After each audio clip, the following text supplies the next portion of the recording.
আমাদের খুতবার আলোচ্য বিষয় গান বাদ্যের শরঈ হুকুম কি। আলোচনাটা কেন, আজকে আমরা চতুর্দিক থেকে শুধু গান বাজনার আওয়াজ ছাড়া ভালো কিছুর আওয়াজ খুব কমই শুনছি।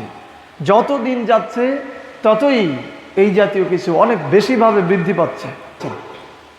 রাসূল সাল্লাল্লাহু আলাইহি ওয়াসাল্লাম বলছেন, ইন্নাল্লাহ হাররামাল খামর ওয়াল মাইসির ওয়াল কুবাতা, নিশ্চয়ই আল্লাহ তাআলা মদকে হারাম করেছেন, নিশ্চয়ই আল্লাহ তাআলা মাদক দ্রব্যকে হারাম করেছেন, ওয়াল মাইসির জুয়াকে হারাম করেছেন, জুয়া খেলাকে হারাম করেছেন, ওয়াল কুবাতা ঢোল তবলা সারেঙ্গি ইত্যাদি বাদ্যযন্ত্র আল্লাহ তাআলা হারাম করেছেন।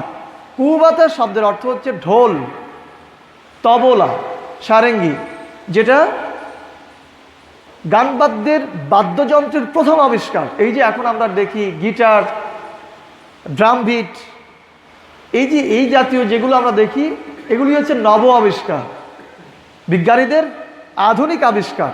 কিন্তু প্রথম ছিল ঢোল তবলা একতারা দোতারা সারেঙ্গি এই জাতীয় কিছু। এইগুলির থেকে আধুনিক আইন হচ্ছে এই ড্রাম বিট, তারপরে এই যে পিয়ানো, এই জাতীয় যেগুলো বলে এগুলি হচ্ছে এর আধুনিকায়ন। আর ইসলাম সবসময় মৌলিক জিনিসকে হারাম করে দেয়। ইসলাম মৌলিক যে জিনিস, যেটা উৎপাদন হবে সেটাই কি হারাম। সুতরাং এই মৌলিকত্বের উপরে ভিত্তি করে যা কিছু আসবে সবই হারাম। যেহেতু বাদ্যযন্ত্রের মূল হচ্ছে ঢোল তবলা, এটাই যেহেতু হারাম, তো পরবর্তীতে ড্রাম বিট বা এই যে গিটার, এই সবই কি হারাম। এজন্য রাসূল সাল্লাল্লাহু আলাইহি ওয়াসাল্লাম মূলকে হারাম করে দিয়েছেন। ইন্নাল্লাহ হারামাল খামর ওয়াল মাইসির ওয়াল কুবাতা, আল্লাহ তাআলা নিশ্চয়ই হারাম করেছেন মদকে, জুয়াকে আর বাদ্যযন্ত্রকে। যত প্রকার বাদ্যযন্ত্র আছে সকল বাদ্যযন্ত্র হারাম। আমরা অনেকেই মনে করি সুফিবাদের গান, সুফি তত্ত্বের গান, বাউল গান এই জাতীয় বুঝি হালাল। অথবা গানের মধ্যে যদি ভালো গানের মধ্যে যদি কোনো বাজনা থাকে সেটা বৈধ। মুর্শিদি গান বলে থাকি আমরা, ভাটিয়ালি গান বা কাওয়ালি গান, এগুলোকে আমরা অনেক সময় বৈধ মনে করি। যে খাজা বাবার নামে যদি গান গাওয়া হয়, কোনো মাইজভান্ডারির নামে যদি গান গাওয়া হয়, রসুলের নামে যদি গান গাওয়া হয় বা আল্লাহর নামে যদি গান গাওয়া হয়, আর এই গানের মধ্যে যদি বাজনা থাকে তাতে কোনো আপত্তি নেই। আমরা অনেকে এরকম বিশ্বাস করে থাকি, কিন্তু আসলে বিষয়টি এমন নয়। মুর্শিদি গান হোক আর কাওয়ালি গান হোক, পীরকে সন্তুষ্ট করার গান হোক আর আল্লাহ সুবহানাহু ওয়া তাআলাকে সন্তুষ্ট করার গান হোক, কোনো গানেই বাদ্যযন্ত্র থাকলে সেটা গ্রহণযোগ্য হবে না। গানের মধ্যে শিরক থাকলে সেটা ভিন্ন কথা, গান বাদ্যের মধ্যে যদি শিরক থাকে সেটা তো হারাম হবেই। যেমন আমরা অনেক সময় গান গেয়ে থাকি খাজা বাবার নামে, খাজা বাবার কাছে বিভিন্ন কিছু চেয়ে থাকি, এটা গানও হারাম, বাদ্যযন্ত্রও হারাম। কিন্তু যদি আল্লাহ সুবহানাহু ওয়া তাআলার নামে গান গাওয়া হয়, সেই গানের ভাষাগুলো ভালো হতে পারে, কিন্তু বাজনা থাকলে সেটাও কি হবে? হারাম। সুতরাং এই জাতীয় যত রকম বাদ্যযন্ত্রের সাথে গান আছে সকল গানই কি হবে? হারাম হবে। আল্লাহ সুবহানাহু ওয়া তাআলা বলছেন, ওয়ামিনান নাস মাইয়াশতারি লাহওয়াল হাদিস লিউদিল্লা আন সাবিলিল্লাহি বিগাইরি ইলমিন ওয়া ইয়াত্তাখিযাহা হুজুওয়ান উলাইকা লাহুম আযাবুম মুহিন। আল্লাহ সুবহানাহু ওয়া তাআলা বলছেন, ওয়ামিনান নাস, মানুষের মধ্যে কত মানুষ আছে, মাইয়াশতারি লাহওয়াল হাদিস, যারা অসার বাক্য ক্রয় করে, গান বাদ্য কিনে নিয়ে আসে। মানুষের মধ্যে কিছু মানুষ আছে যারা গান বাদ্য কিনে নিয়ে আসে, লিউদিল্লা আন সাবিলিল্লাহ বিগাইরি ইলমিন, মূর্খতা বশত মানুষকে আল্লাহর পথ থেকে দূরে রাখার জন্য গান বাদ্য কিনে নিয়ে আসে। ওয়া ইয়াত্তাখিযাহা হুজুওয়ান, আর তারা আল্লাহর দ্বীন সম্পর্কে ঠাট্টা করে, আল্লাহর দ্বীন নিয়ে মজা করে। উলাইকা লাহুম আযাবুম মুহিন, আল্লাহ তাআলা বলছেন এই সকল লোকদের জন্য অবমাননাকর শাস্তি আছে। যারা মানুষকে আল্লাহর পথ থেকে বিচ্যুত করার জন্য, যারা ইসলাম থেকে মানুষকে দূরে রাখার জন্য গান বাদ্যের আয়োজন করবে, আল্লাহ তাআলা বলছেন তারা হচ্ছে মূর্খ। তারা কি? মূর্খ। এই ধরনের মূর্খ লোকদের জন্য আল্লাহ সুবহানাহু ওয়া তাআলা অবমাননাকর শাস্তি রেখে দিয়েছেন। সূরা লুকমান আয়াত নম্বর 6, সূরা লুকমান আয়াত নম্বর 6। আল্লাহ সুবহানাহু ওয়া তাআলা এখানে বলছেন যে যারা গানবাদ্যের আয়োজন করবে, যারা গানবাদ্যের সাথে থাকবে, যারা গানবাদ্য নিয়ে আনন্দ উল্লাস করবে, তাদের জন্য অবমাননাকর শাস্তি আছে পরকালে। জাহান্নামের মধ্যে তাদেরকে শাস্তি দেওয়া হবে। জাহান্নামে কি শাস্তি দেওয়া হবে? আমরা জানি জাহান্নাম হচ্ছে বিদ্রোহীদের আবাস। দুনিয়াতে যারা আল্লাহর সাথে বিদ্রোহ করবে, আল্লাহর হুকুম তরক করবে, তাদের আবাসস্থল, তাদের থাকার জায়গাটার নাম কি? জাহান্নাম। সূরা ওয়াকিয়ার মধ্যে আল্লাহ সুবহানাহু ওয়া তাআলা জাহান্নামের বিস্তারিত বর্ণনা দিয়েছেন যে জাহান্নামের মধ্যে কালো আগুন থাকবে, কালো ধোঁয়া থাকবে, ফি সামুমি ওয়া হামিম, ধূম্র ছায়ার মধ্যে তারা থাকবে। আর সেখানে থাকবে ফুটন্ত পানি, থাকবে রক্তপুষ মিশ্রিত পানি। সূরা হাক্কার মধ্যে আল্লাহ তাআলা বলছেন সেখানে জাহান্নামের মধ্যে থাকবে 70 হাত লম্বা শিকল, থাকবে লোহার হাতুড়ি। তাহলে যদি সাজায় বলেন যে একজন পাপী, একজন অপরাধীকে জাহান্নামের মধ্যে উঁচু উঁচু প্লারের সাথে, স্তম্ভের সাথে 70 হাত শিকল দিয়ে বেঁধে রাখা হবে, তার মাথার উপরে হাতুড়ি দিয়ে আঘাত করা হবে, তার গলার মধ্যে বেড়ি পরায় দেওয়া হবে, তার মাথার উপরে ফুটন্ত পানি ঢালা হবে। আর সে যখন ক্ষুধার জন্য তৃষ্ণায় চিৎকার করবে তখন তাকে রক্তপুষ মিশ্রিত পানি খেতে দেওয়া হবে। আর যখন ক্ষুধার যন্ত্রণায় ছটফট করবে তখন তাকে ঝাক্কুম বৃক্ষ, একরকম কাঁটাওয়ালা গাছ খেতে দেওয়া হবে। আর তার পোশাক পরানো হবে আগুনের পোশাক, তার বিছানা দেওয়া হবে আগুনের বিছানা, তার মাথার উপরে আচ্ছাদন থাকবে আগুনের আচ্ছাদন, আগুনের ছায়ানামা থাকবে। এটা হচ্ছে জাহান্নামের শাস্তি। তাহলে যত ধরনের অপরাধী আছে তাদেরকে জাহান্নামের মধ্যে ফেলা হবে, তাদেরকে অবমাননাকর শাস্তি দেওয়া হবে। তাহলে আজকে আমাদের যে আলোচনার মুখ্য বিষয় গানবাদ্য সম্পর্কে, আল্লাহ সুবহানাহু ওয়া তাআলা তাদের সম্পর্কে বলছেন যে যারা এরকম গানবাদ্যের সাথে থাকবে, গানবাদ্যের আয়োজন করবে, কনসার্টের আয়োজন করবে, সেখানে আনন্দ উল্লাস করবে, তাদের জন্য আল্লাহ তাআলা অবমাননাকর শাস্তি রেখে দিয়েছেন। এই আয়াত শানে নুজুল হলো নদর বিন হারেস নামক একজন ব্যক্তি ছিল মক্কার মধ্যে। রাসূল সাল্লাল্লাহু আলাইহি সাল্লামের যে জন্মস্থান, এই মক্কাতে নদর বিন হারেস নামক একজন ব্যবসায়ী ছিল। সে অনেক অর্থের মালিক ছিল। এই লোক যখন দেখলো মুহাম্মদ সাল্লাল্লাহু আলাইহি সাল্লাম তরুণ যুবকদেরকে ইসলামের দিকে নিয়ে যাচ্ছে, তখন সে এই তরুণ যুবকদেরকে ইসলাম থেকে ফেরানোর জন্য, ইসলাম থেকে দূরে রাখার জন্য সেই তুরস্ক থেকে গায়িকা বাদী কিনে নিয়ে আসা শুরু করলো, নর্তকী কিনে আনলো, যারা গান গাবে, যারা নাচ করবে।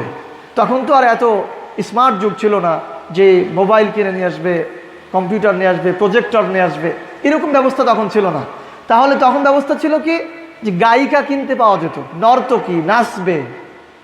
যেমন আমরা অনেক সময় কনসার্টে বা বিভিন্ন রকম সাংস্কৃতিক অনুষ্ঠানে আমাদের নর্তকীদেরকে নাচায়, আমাদের বোনদেরকে আমরা নর্তকী বানিয়ে ফেলেছি, আমাদের স্ত্রীদেরকে আমরা নর্তকী বানিয়ে ফেলেছি, যাকে একসময় বলা হতো বাইজি। তো এই নদর বিন হারেস এ গায়িকা কিনে আনতো, কিনে এনে গানবাদ্যের আয়োজন করত আর যুবকদেরকে সেখানে ডাকতো। তার উদ্দেশ্য ছিল কি, যে তারা যেন মুহাম্মাদের কাছে কোরআন না শুনে এই গানবাদ্যের মধ্যে থাকে। শানে নুজুলটি আপনাদেরকে খুব ভালো করে বুঝতে হবে এবং বর্তমান বিশ্বের অবস্থার সাথে, বর্তমান তরুণ তরুণীদের সাথে মিলাতে হবে। নদর বিন হারেসের উদ্দেশ্য ছিল তরুণ তরুণীরা মুহাম্মদ সাল্লাল্লাহু আলাইহি সাল্লামের কাছে কোরআন শুনে হেদায়েতের পথে চলে আসছে, ইসলামের পথে চলে আসছে, তাওহীদের পথে চলে যাচ্ছে, এটা ঠেকাতে হবে। তাহলে তরুণ তরুণীদেরকে ঠেকানোর জন্য কি করতে হবে?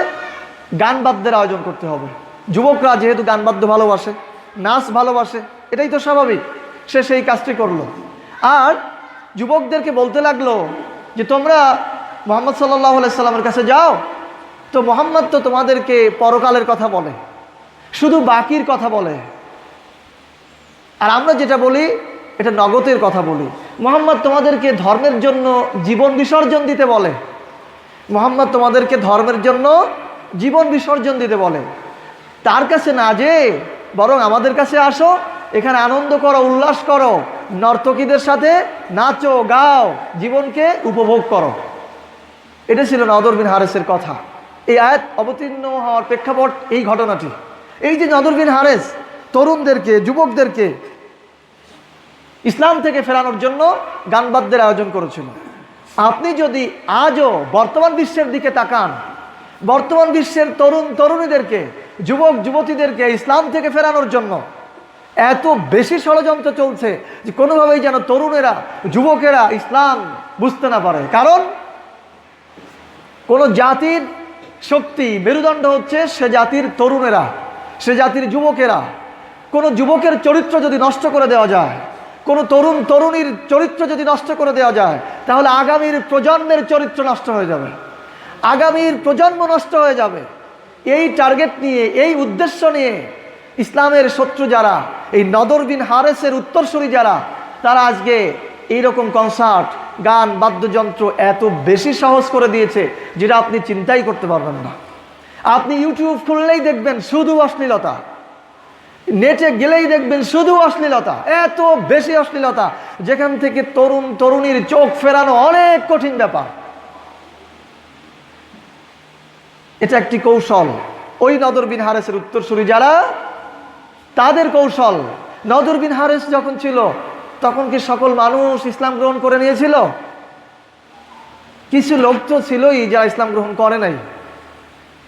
আজকে ইসলামের দাওয়াত পৃথিবীর প্রান্তে প্রান্তে পৌঁছে গেছে। এই দাওয়াত তারা তখনই বন্ধ করতে চেয়েছিল,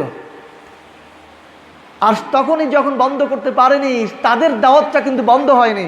তারাও দাওয়াত চালিয়েছে কিভাবে ইসলামের দাওয়াত, কিভাবে মুহাম্মদ সাল্লাল্লাহু আলাইহি ওয়াসাল্লামের দাওয়াতকে বন্ধ করে দেওয়া যায়। তখন যেই ষড়যন্ত্র করেছিল, তখন যেই কৌশল করেছিল, সেই কৌশল আজও বাস্তবায়ন চলছে।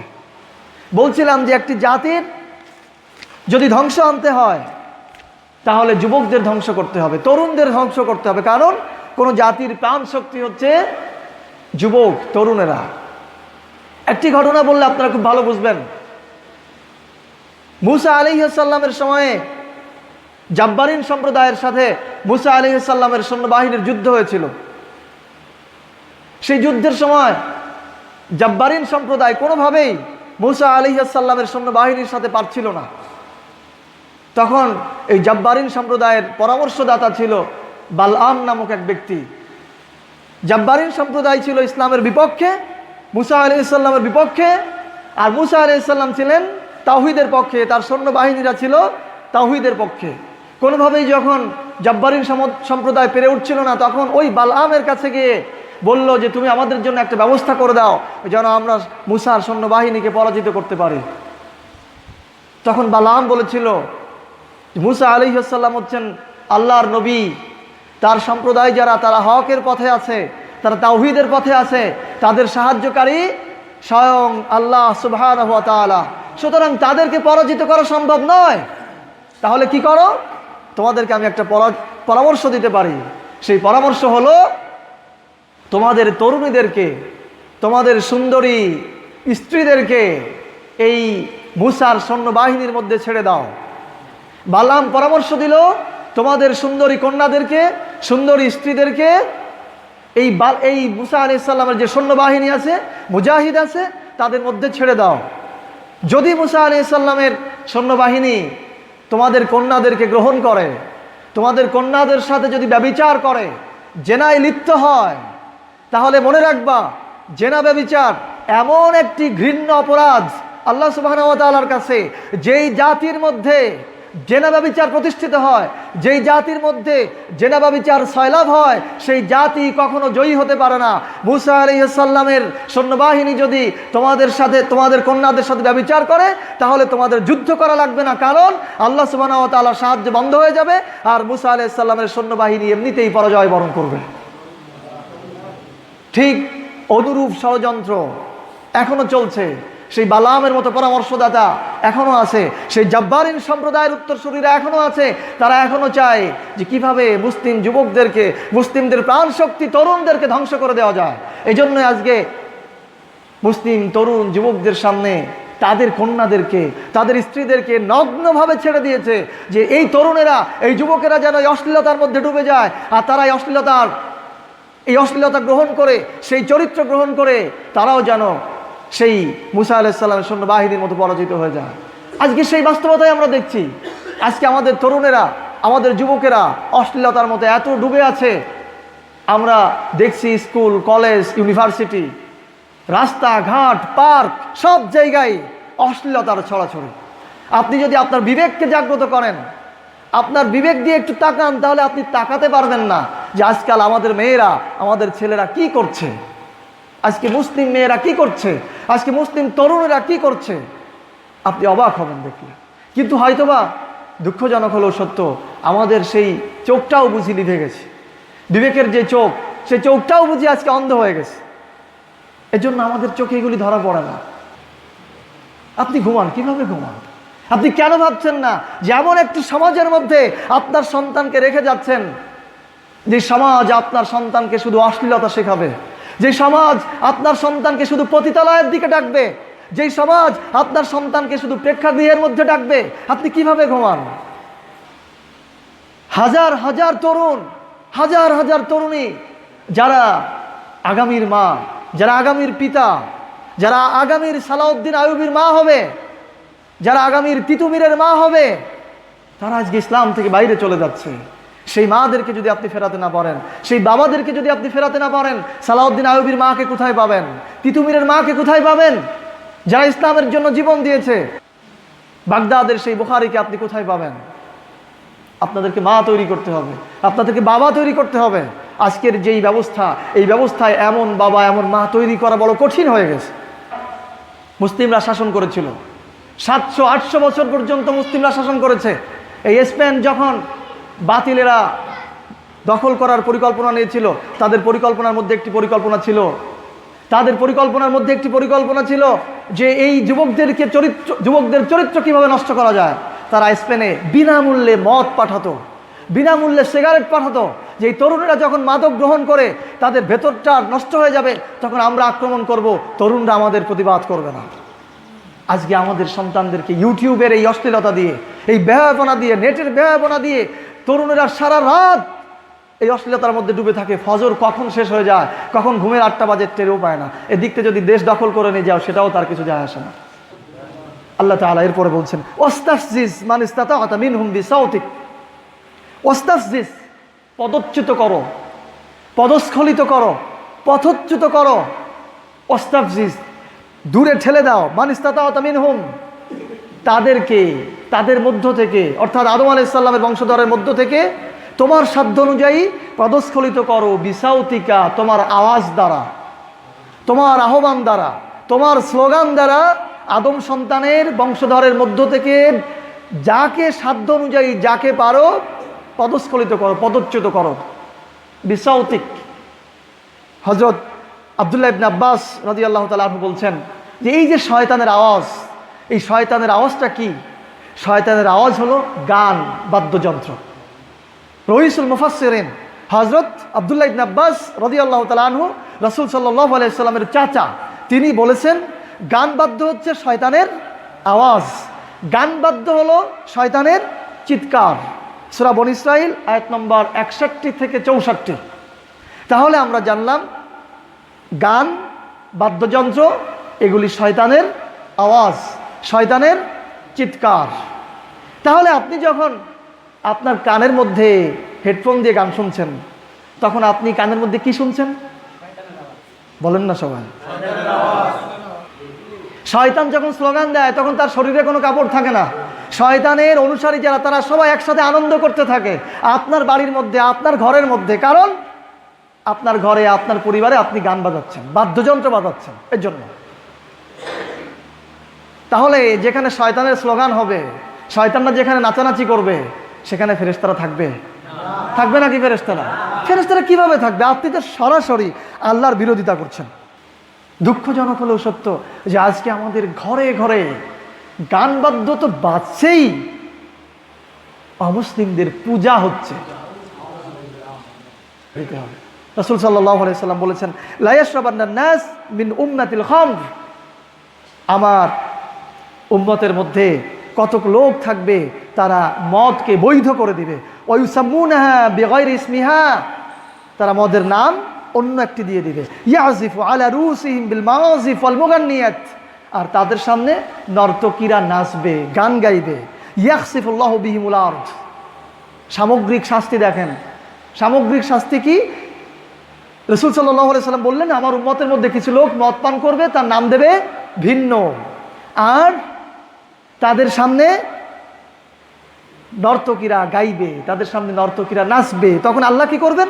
ইয়াখসিফুল্লাহু বিহিমুল আরদ, আল্লাহ তাআলা তাদেরকে ধরবেন আর জমিনে ডাবায় দিবেন, তাদেরকে ধরবেন আর জমিনে ডাবায় দিবেন। ওয়াজআলুল্লাহু মিনহুমুল কিরদাতাল খানাজির, আর তাদেরকে বাদর করে দিবেন, তাদের চেহারাকে পরিবর্তন করে দিয়ে বাদর করে দিবেন, খিনজির করে দিবেন। রাসূল সাল্লাল্লাহু আলাইহি সাল্লাম বলছেন, লা ইয়াকুনান্না মিন উম্মতি আকওয়ামুন ইস্তাহিলুনাল হিরা ওয়াল হারির ওয়াল খামর ওয়াল মাযিফ। আমার বান্দাদের মধ্যে এক দল হবে, আমার উম্মতের মধ্যে এক দল হবে যারা ব্যভিচারকে বৈধ করে দেবে, ব্যভিচারকে, জেনা ব্যভিচারকে বৈধ করে দেবে। আমরা জানি বাংলাদেশে জেনা ব্যভিচার বৈধ, আর বাহ্যিকভাবে স্বাভাবিক ব্যভিচার যেটা ব্যভিচারের দিকে নিয়ে যায়, এই সকল ব্যভিচার বৈধ। আপনি দেখেন না, পার্কে আপনি ব্যভিচার বৈধ করে দিয়েছেন, আপনি দেখেও চোখটা বন্ধ করে আছেন। সুতরাং এই ব্যভিচারগুলো দেখার মতো অবস্থা তো আপনার নেই, অথচ রাসূল বলেছেন ব্যভিচারকে তারা বৈধ মনে করবে। আর এই কারণে এই যে শাস্তির কথা সামনে আরেকটি হাদিসে আছে, আর রেশমি কাপড়কে তারা বৈধ মনে করবে, মদকে তারা বৈধ মনে করবে। হাদিসটি বুখারী পানীয় দ্রব্য অধ্যায়ের হাদিস। রাসূল সাল্লাল্লাহু আলাইহি সাল্লাম বলেছেন, এরকম যখন গান, বাদ্যযন্ত্র, ব্যভিচার এইগুলি যখন বেড়ে যাবে, এই হাদিসটি মনে রাখবেন, গান, বাদ্যযন্ত্র, ব্যভিচার, অশ্লীলতা, বেহায়াপনা, এই পার্কে আড্ডা দেওয়া, রাসূল বলেছেন যখন এরকম ব্যভিচার বেড়ে যাবে, এরকম গান বাদ্য বেড়ে যাবে, তখন তোমরা অপেক্ষা করবা। কি করবা? অপেক্ষা করবা লাল বর্ণযুক্ত বায়ুর, অপেক্ষা করবা ভূমিধসের, ভূমিকম্পের, আকার আকৃতি পরিবর্তন হয়ে যাওয়ার। এই ধরনের গানবাদ্য যখন বেড়ে যাবে, অশ্লীলতা যখন বেড়ে যাবে, বেহায়াপনা যখন বেড়ে যাবে, তখন এই যে শাস্তি, লাল বর্ণযুক্ত বায়ু, প্রচণ্ড লু হাওয়া, গরম অথবা বজ্রপাত, এইগুলির অপেক্ষা করবা। 2 নম্বরে ভূমি ধসে পড়বে, ভূমিধস হবে। ভূমিধস হয় না আমাদের দেশে? এরপরে ভূমিকম্প হবে। ইদানিং তো ঘন ঘন ভূমিকম্প হচ্ছে। এইগুলির অপেক্ষা করবা তখন, যখন গান, বাদ্যযন্ত্র, বেহায়াপনা, অশ্লীলতা এইগুলি যখন বেড়ে যাবে, তখন তোমরা এই শাস্তিগুলোর অপেক্ষা করবা। তো এই শাস্তি তো শুধু ওই যে গান শোনে আর যে গান তৈরি করে তার হবে নাকি? ভূমিধস যখন হবে সবার একসাথেই হবে, ভূমিকম্প যখন হবে সবার একসাথেই হবে। তাহলে আমাদেরকে এই অবস্থার পরিবর্তন করার চেষ্টা করতে হবে। কিভাবে এই অশ্লীলতা থেকে আমাদের তরুণদেরকে ফেরানো যায়, সেই চেষ্টা আমাদেরকে করতে হবে। যারা ইতিপূর্বে আমরা এই ধরনের পাপের সাথে জড়িত ছিলাম, আল্লাহর কাছে আমরা তওবা করব যে আল্লাহ তাআলা আমাদেরকে মাফ করে দেন, আর নতুন করে যেন শয়তান আমাদেরকে এই ধরনের পাপের মধ্যে নিয়ে যেতে না পারে, সেই ব্যাপারে সতর্ক থাকতে হবে।